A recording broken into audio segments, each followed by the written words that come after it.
Okay, so shall we roll? Sure. Hello, everybody, and welcome to another edition of our Mirador Check-in.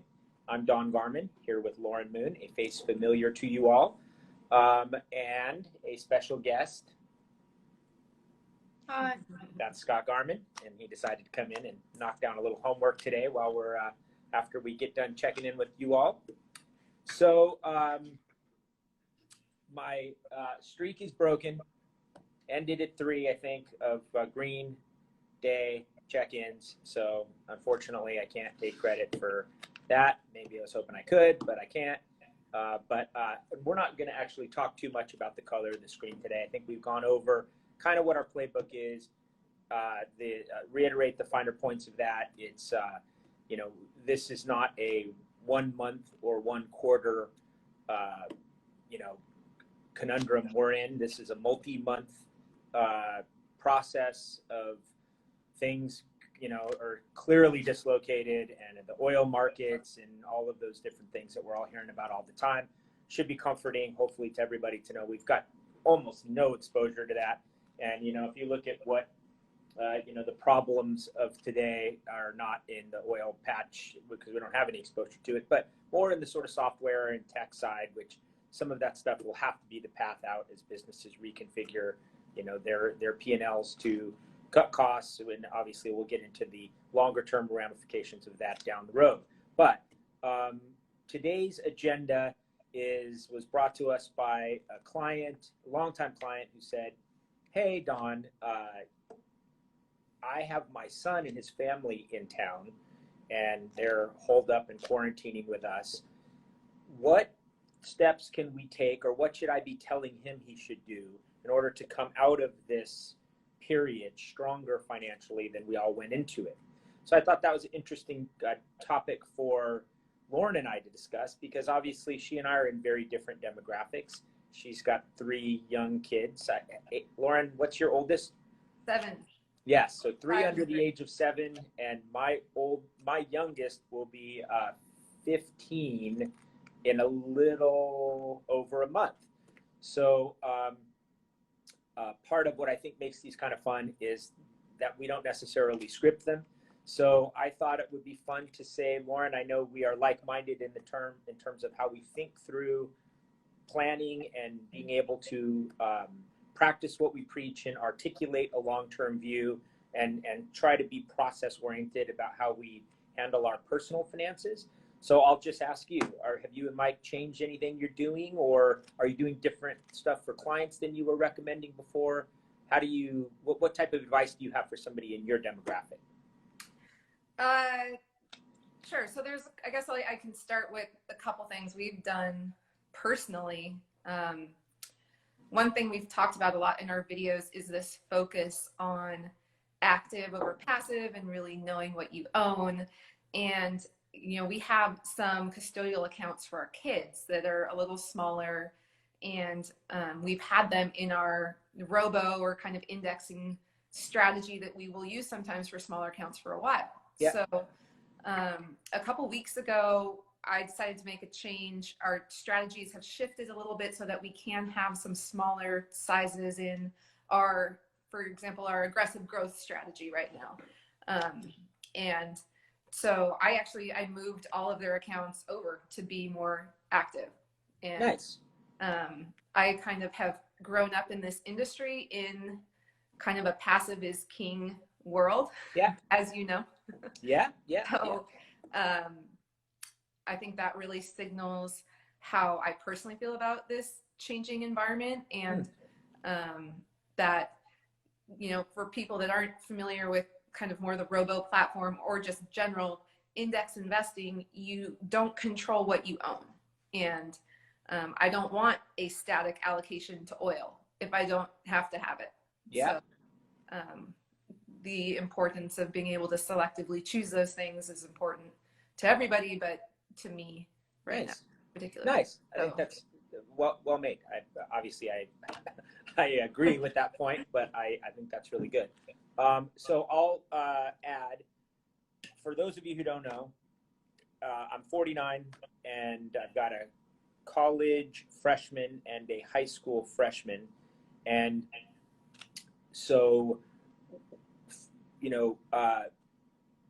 one of the things I've done different is, as we have been spending a lot less money around our house than we had prior, we have taken that savings, what a pretty good estimation of that savings, and put it in our Mirador Longview, which is kind of our luxury sedan strategy, on a monthly basis. And so the reason that we're doing it that way, if you think about sort of 401k savings or systematic savings, and I'm trying to create that in my after-tax accounts. We have some of that built, but adding to it, because as we, I do think some of these changes, lifestyle things, are going to be, they're a re-plumbing of habits. So as spending shifts back, hopefully, as the economy opens, then these will be sort of a conscientious unwind to free up the capital that was, I would say, not mindlessly, but regularly being spent on certain things that aren't even an option right now. So we're sort of building in almost a 401k style savings into our after tax. Well, say increasing the amount of savings that we're doing after tax. Yeah. So, well, and on that note, when we were going through the financial crisis, Mike and I were kind of just out of college. We had we were a couple years into our first jobs, and we were watching everything going on around us, but we hadn't really had the ability to take advantage of the pullbacks at all. So this time around, we're intentionally doing, what you're doing too, in terms of what are we not spending? Let's make sure we have that so that we can capitalize on it this time around. Yeah. There you go. That dovetails into my second one, which is, I would say, counterintuitively, for my own kids' 529s, I increased the amount of contributions I'm making to those. And I've been making contributions to my kids' 529s since literally they were born, which obviously is, we've been able to save a relatively small amount all along the way, and it's created a nice accounts for them. But even though Emma's a freshman in high school, a freshman in college, I am looking at those accounts, and as they are built, they have really good long-term characteristics, even well beyond college. So I'm not worried like some people are about overfunding those. So I'm more interested in what those can be over maybe even a 2 or 3 decade time horizon. So I'm using this weakness, similar to my last one and my 401k, is to just increase the amount of cash flow that I'm able to put into those at prices that I'm not necessarily sure are the very best that they're going to be ever today. But I think over the next year or two, I think looking back 4 or 5 years from now, we'll look back at this, as we always have, as a time to, for people who say, oh, I wish I had an opportunity in 2009. Well, this could be our year-long 2009 unfold. So what will we wish we had done? And I think this is one of the things we wish we will have had done. So that's what we're trying to do. You got anything else?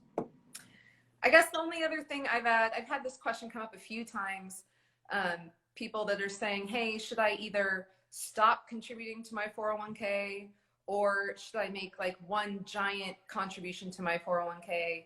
And my advice to them has been, do not stop, but actually increase your recurring distributions. I wouldn't do your whole contribution for the year right now. Right. But increasing that percentage by 1 or 2%, something that you may not feel a lot right now, but will keep you buying into the market as this environment continues to change. Yeah. So that's fair. So one of the great pieces of feedback we got last Friday is, boy, it was sure nice to get a nice snug 10 minutes from you, Garmin. That's hard for me to do. So we're going to try to keep to that more snug format for this one. What was I going to finish on? I want to make sure this is clear. We don't want to be insensitive to anybody who is out of work or lost their job or is really taking this right in the chops. That's not this, we're not suggesting that that's not happening. But I talk to a lot of our clients, and we're talking a lot of different ways, and I've not heard that a lot from our clients, even in terms of their kids and in some cases grandkids. And I don't, maybe the people that are experiencing that haven't reached out, but I think some of, I don't know if the unemployment that's happening is missing California or our client base. I don't know, but I've just not heard that from a lot of clients directly and their families. And the other thing I have heard is this really tender circle the wagons philosophy through our client base, which is really families kind of not just nuclear, in the four walls families, but grandparents and kids and grandkids have all been, kind of have this we're on the team philosophy, which is awesome. And certainly I know that's happening in our family. And I've talked about this before, my concentric circles of the people that I care for and care about. And, the people who watch these videos are super duper duper duper high on the list. So anything else, Lauren, to part with? Nope. Yeah.